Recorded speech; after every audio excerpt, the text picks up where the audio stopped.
I absolutely love this little cracktro screen he's got going on here that lets you set the difficulty like it's a bunch of cheats.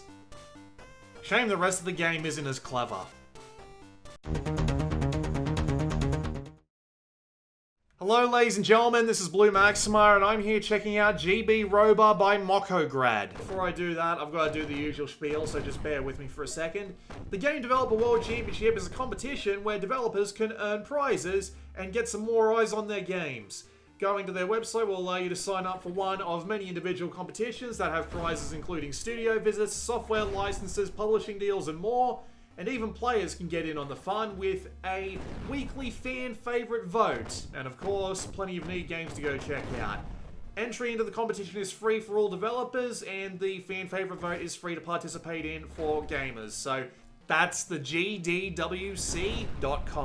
Alright, with that said, let's talk about GB Roba. But I'm going to point out here that this is a development build, and things might be a little bit off about it. There might be a bug or two in the video that I can't explain. The main one that I can't explain is that sometimes whenever a big explosion would go off, there'd be this massive stutter.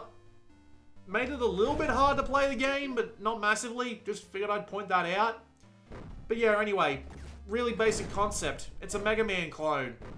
You go through 2D platforming levels, you fight off Robot Masters under a different name. It's all got this weird, like, anti-landlord, anti-capitalism bent to it. But yeah, you go beat the crap out of those robots, they give you new weapons, and you use those weapons to go through more stages.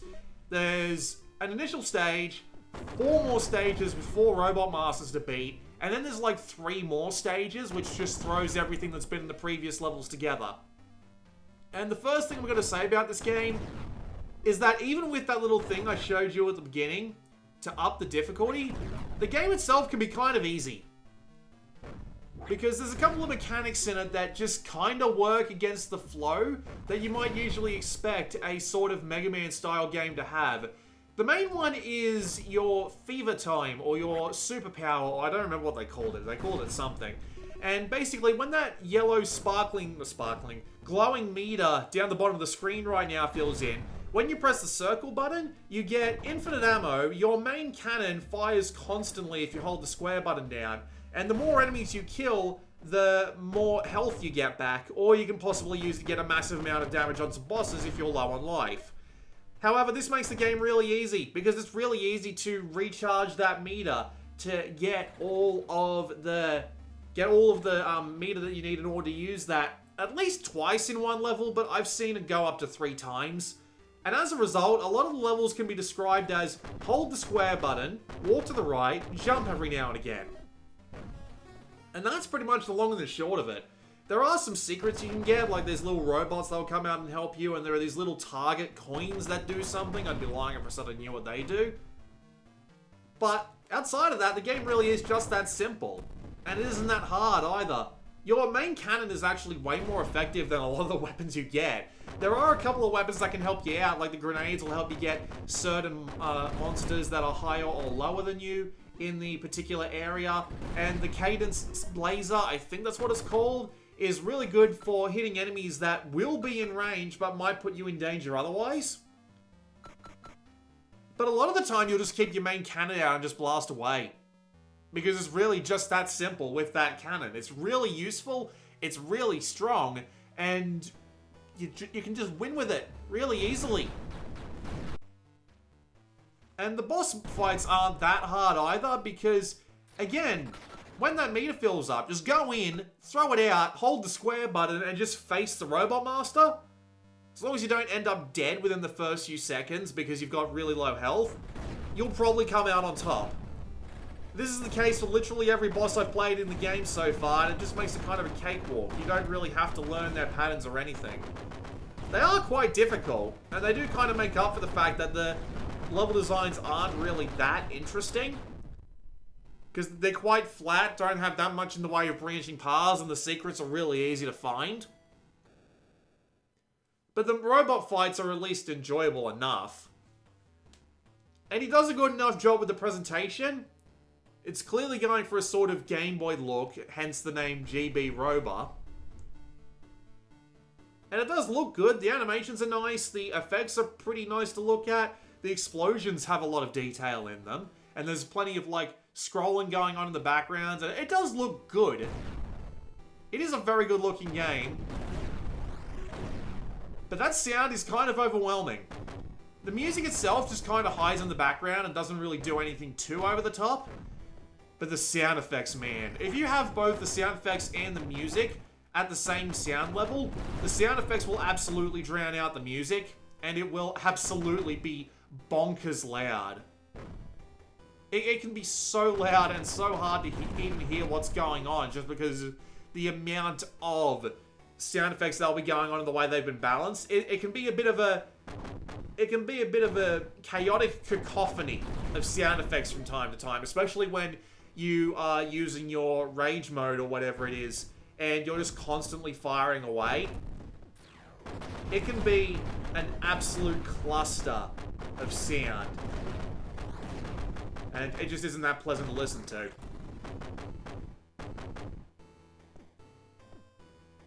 I don't hate it.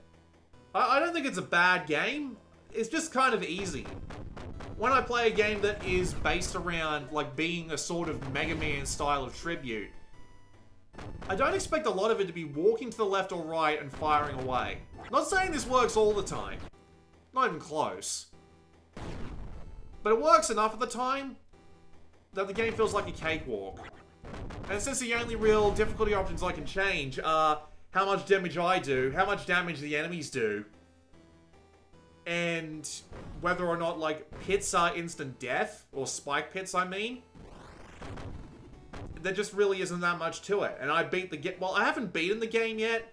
I've played the game for an hour, and I'm pretty damn sure I'm at the last stage. And I did say this is a development build, and he is constantly working on this. He's got development streams right up until, like, 2 days ago from when I'm recording this. So he's clearly still working on it. But I feel like I've seen everything he's got planned. I've seen all the levels. I've seen, like, the world map, and it's clearly an end. I don't know how we could extend it further. The levels start, like, throwing in all of the enemies from all of the different stages, which is clearly something you do when you're in the second half of your game, and he starts doing that at, like, stage 5 or 6. And I just don't see where else he could go from here. I got there in about an hour, and I felt challenged maybe once or twice throughout that entire thing. In that entire 1 hour period.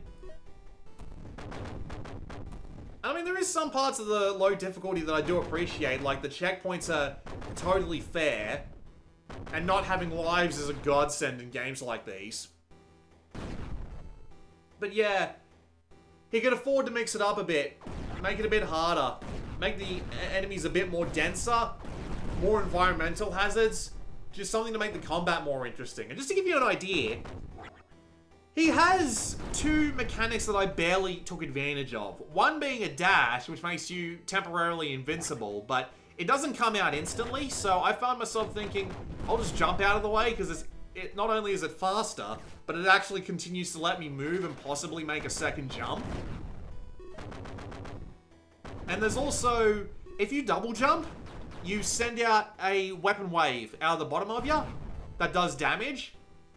But there are so few cases in which that is useful in this game, because any enemies that you're not going to be able to hit because they're too low are also going to jump up at you. So you're better off just waiting for them to jump at you and then just hammering away with the square button instead of putting yourself in trouble.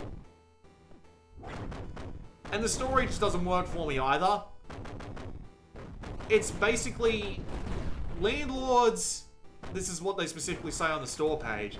It's landlords and employers killing the earth by working everyone to death and unhappiness or something like that. But you don't even see it. Like, you just see yourself for 30 seconds standing in what appears to be a factory line, just fighting, consistently dropping coin, and that's it. And that's all you see. You don't see the rest of the world. You don't see what these people have done. You just see... Brain work with me here. All you really see is just levels. You don't really get much proof of the apocalypse that's happening. And as a result, it just doesn't work for me. To summarize, because I'm out of time, GB Roba. It plays alright, but there isn't really that much special going on here. I'm hoping he's got more time to tune it up before he puts it out on Steam. This has been Blue Maxima. I'll see you all next time.